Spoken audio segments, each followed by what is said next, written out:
Gas station, night shift.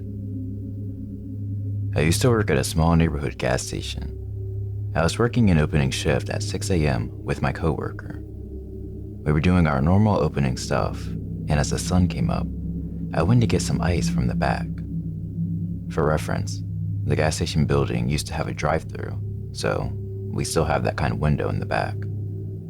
I glanced at that back window and realized there was an actual bloody handprint on it. I took a closer look, and there were smudges of blood around the window handle that looked like someone was definitely trying to slide it open. We were really freaked out, so we went to look around other potential entrances around the building.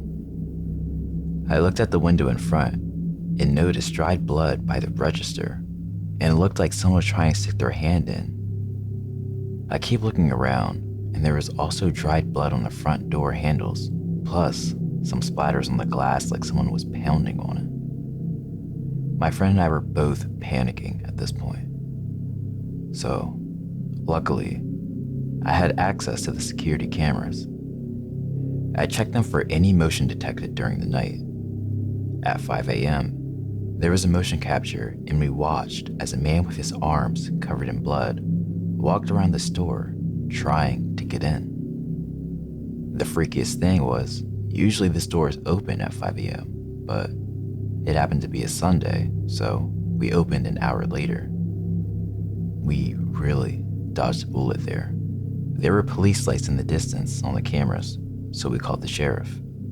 He showed up pretty quick, watched the security footage, and confirmed it was indeed the guy they picked up just a bit after 5:30 in the morning.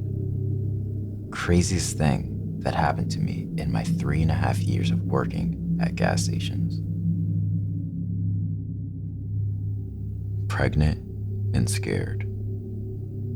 And my husband was at work while I was 5 months pregnant.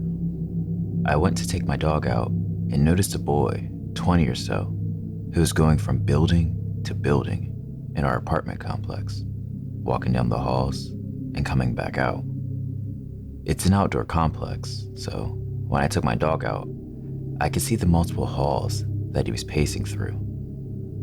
At first, I thought maybe he was trying to find a friend's unit, but he was acting a little frantic, so for me, that was a red flag.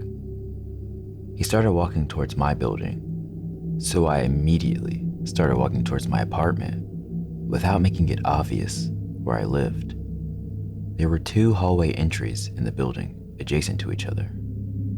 It's a 3-story building, so I figured even if I'm walking towards my apartment, as long as he's not close enough, he won't be able to tell which unit I live in. As I'm walking back, he's about 10 feet from me, and he whistles. Immediately, I'm freaking out, but he ends up walking down the adjacent hall. I get to my apartment and lock the door. A few minutes later, after thinking there's no way he figured out which unit is mine, I'm warming up food and get a horrible feeling, like an instinct. So I look out the peephole, and he's literally on the other side, face against the door, like he's listening. At that moment, I called the cops and then my husband. I grabbed a knife just in case he somehow could break in. Luckily, the cops showed up, and maybe he heard me call them because the kid was gone before he could do anything serious. Creepy neighbor. When I was around 20 years old, I started getting love letters in the mail. At first, there was no return address. Eventually, the 3rd letter I received was from my much older, unstable neighbor. He expressed how much he loved and needed me, and how badly he wanted a family, and so on. He told me he had been watching me since I was a little girl. That part instantly creeped me out. I had known him my entire life, and I had never had a clue.